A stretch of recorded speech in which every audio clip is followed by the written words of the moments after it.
With many miles of road ahead and no gas in his tank, the survivor decides that it is best to take a stop at the gas station. Before he could safely fuel his car, he had to take care of the rotting, shambling corpses in his path.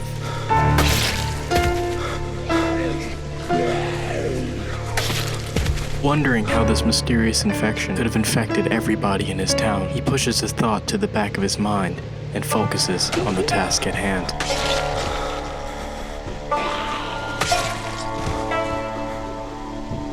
Noticing the massive horde that is pursuing the sound of his engine, the survivor grips his machete and swings it at every zomboid in his way.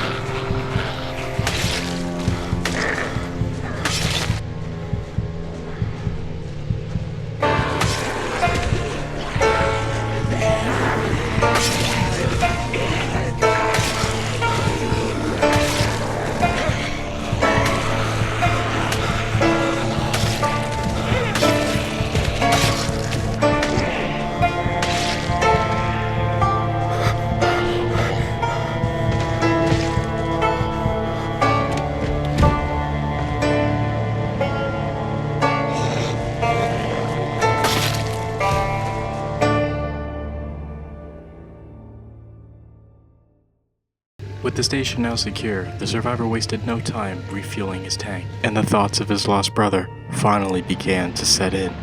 What if he didn't make it? We can't think those things now. Before everything fell apart, Rosewood was the last place his brother had been seen, but it's been a day since the phone lines have fallen, and he cannot get in contact with him.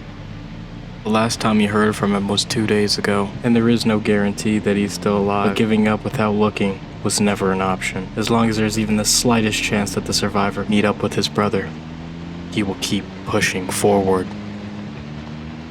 Seeing a tiny light blue farmhouse in the distance, Jax believes this home looks promising for some loot. After killing his engine and hearing the sound of an infected, Jax grips his already bloodied machete and swings it at the skull of the infected. Even through the rain, Jax can still hear the groans of the infected inside the home, so he bashes a hole through the window and lets them crawl out to him. And though the infection has only been 4 days, Jax is a veteran. Crawling through the window, he grips his machete again, hearing the sounds of more infected inside the home. Swinging the door open, Jax is met with bodies of infected. Crawling through the window, he begins to smash his blunt machete into the skulls. Thankfully, they have soft heads.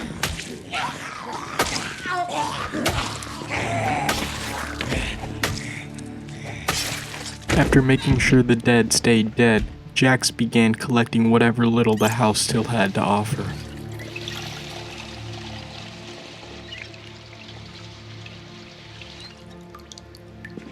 As the survivor finally packs himself back into the car, it dawns on him how long this trip is going to be. Jax had a feeling that this trip wasn't going to just take a day or two, but he needs to find shelter before the sun sets. He knows of a town up ahead that him and his brother used to visit. Maybe he will be there. Jax pushes this thought out of his mind, knowing it is just hope.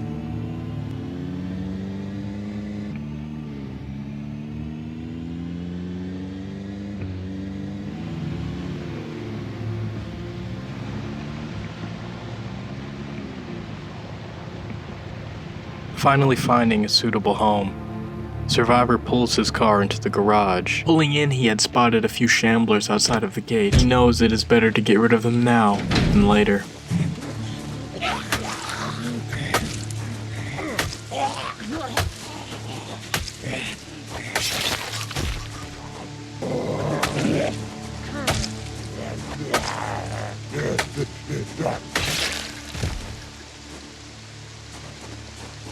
As the survivor finally enters the home, he calmly grips his machete and confidently browses room to room, making sure there are no zomboids inside of his home. Before heading upstairs, Jax takes a moment to catch his breath. He looks around and thanks God for getting him this far, but a thought that follows weighs heavier than anything else. What if he's the only one alive? Finally bringing himself up the stairs, he bashes his dull machete into the skull of the final corpse that is wandering inside of the home. Jax hesitates before grabbing the body and dragging it outside. Sore and aching, Jax still softly puts the body down, respecting the corpse, understanding that it is not this person's will to be this way.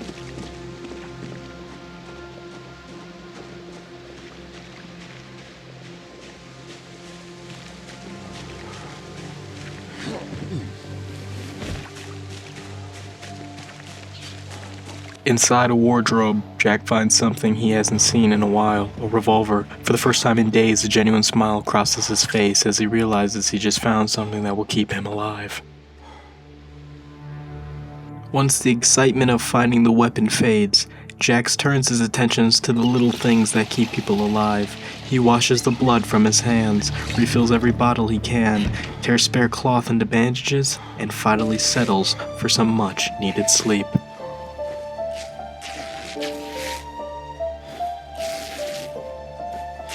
Though the lone survivor was exhausted, sleep brought no peace. It brought memories. Memories of the past, of how it all began.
After seeing faces of people he once knew on undead, cannibalistic corpses shambling around the neighborhood, the survivor is filled with terror. There's only one person that crosses his mind.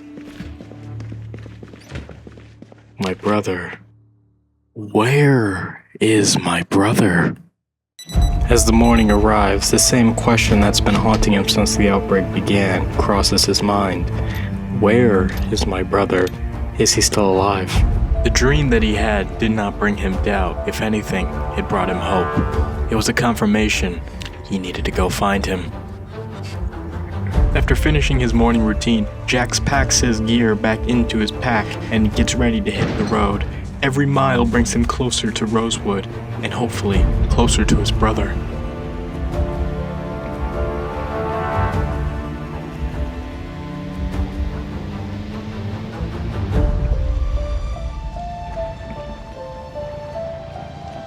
Supplies starting to run low, the survivor finds a house that is suitable for pillaging.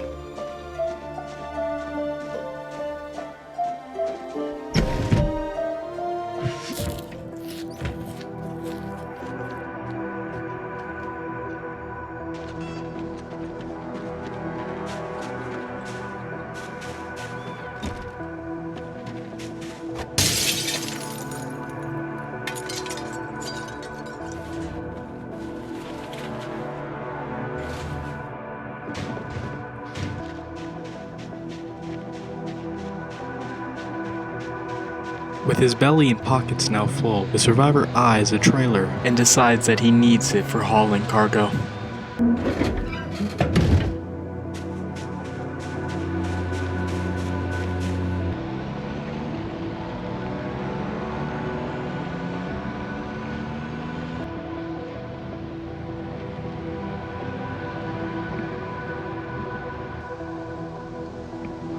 Pulling off the main road, Jack spots another house that looks worth searching.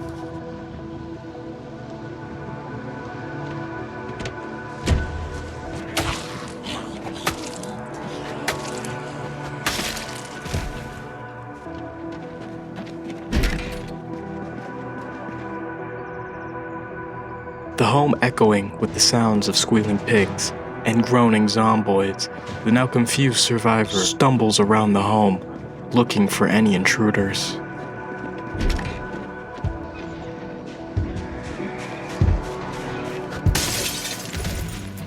The moment Jax looks through the window, the dead come pouring out. With nowhere to run, he grips his machete and starts cutting his way through the horde.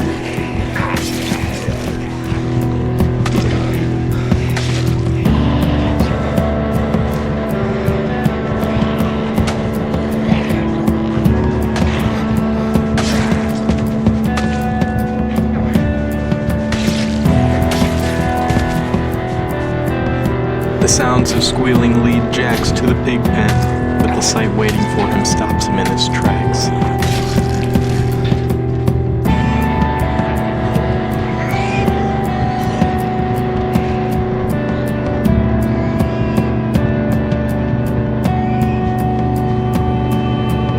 After deciding the pigs are a lost cause and staying clear of the pen, the survivor brings himself into the home and begins to rummage around looking for anything of use.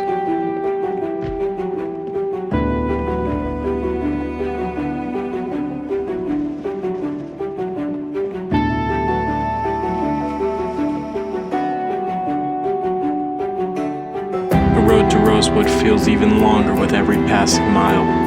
Eventually, exhaustion wins, and Jax has to pull over. Using his car as a temporary shelter, it isn't comfortable and it isn't safe, but it is enough to get him through another night.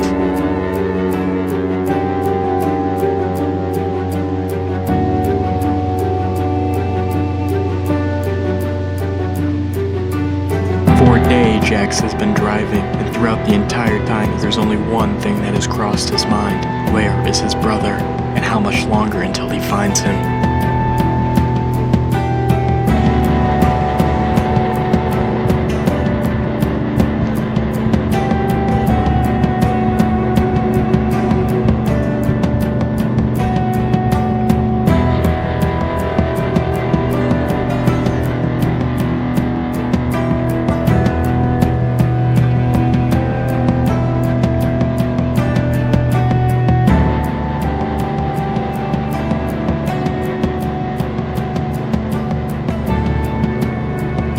The road has taken its toll, and Jack's supplies are running thin. Spotting another isolated home in the distance, he makes the choice he's met with every day: go in or risk going hungry.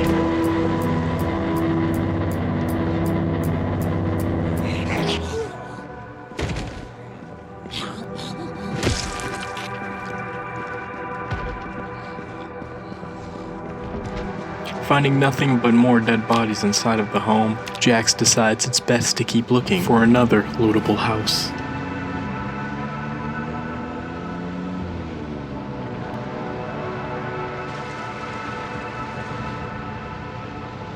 Spending multiple days swinging a machete into corpses' heads, the survivor's arms grow tired, and he decides it's time to take his new revolver for a whirl.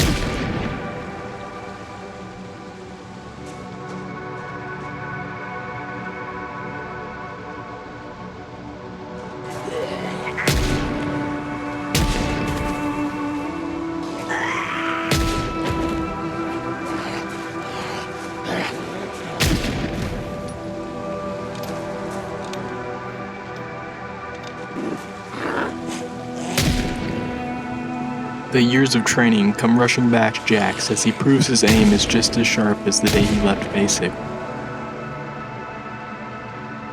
With the revolver now at his side, he takes a moment to rest, read a book, and then he fills his trunk with supplies and continues down the road, searching for shelter. Coming across a relatively empty home, Jax decides that this could be a good house to lay his head.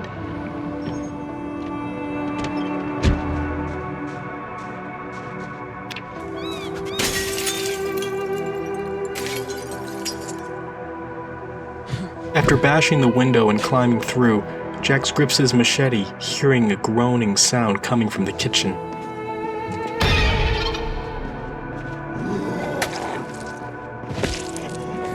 Taking care of the one and only Zomboid in the area, Jax feels safe enough to lay his head in this house and call it home for the night.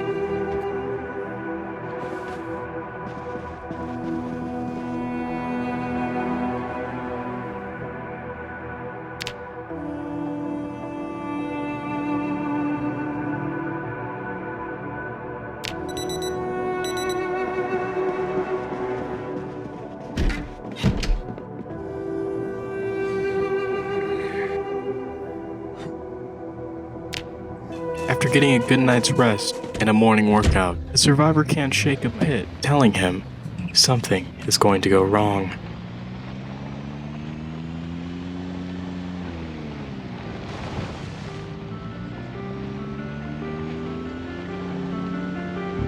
Jax decides to ignore his intuition and push forward, because nothing is going to get in between him and finding his brother.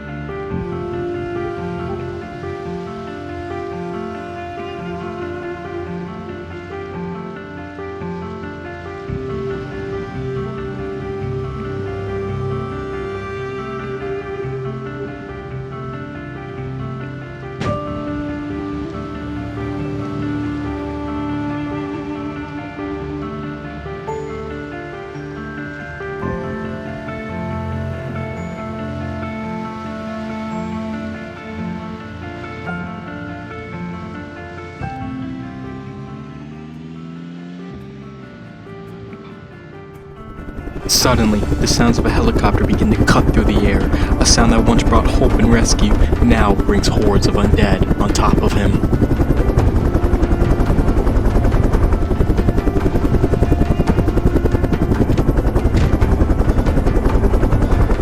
The frantic survivor jumps over a chain-link fence and bolts his way into this unknown location, looking for a place to hide and lie low. Surrounded by the undead, Jax has no choice. He must defend himself. As he grips his trusty machete, he gets to work.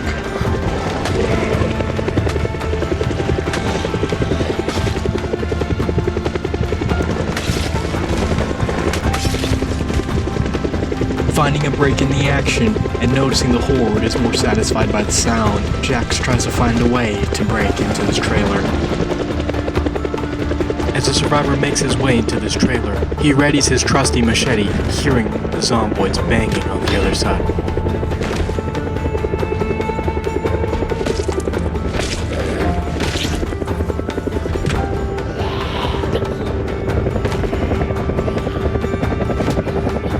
As the survivor finishes off the last Zomboid, he thanks God under his breath for the four walls placed around him, protecting him from the horde brought on by this helicopter. The now calm survivor gazes out the window, cursing the helicopter for bringing this horde upon him. There are too many to try and take on, and anywhere he goes, the helicopter follows. An alarm begins to blare from the twin trailer next to him, making even more noise, bringing even more Zomboids to horde inside this area. There is no way Jax is getting out of this right now, and he decides that it is best to just wait.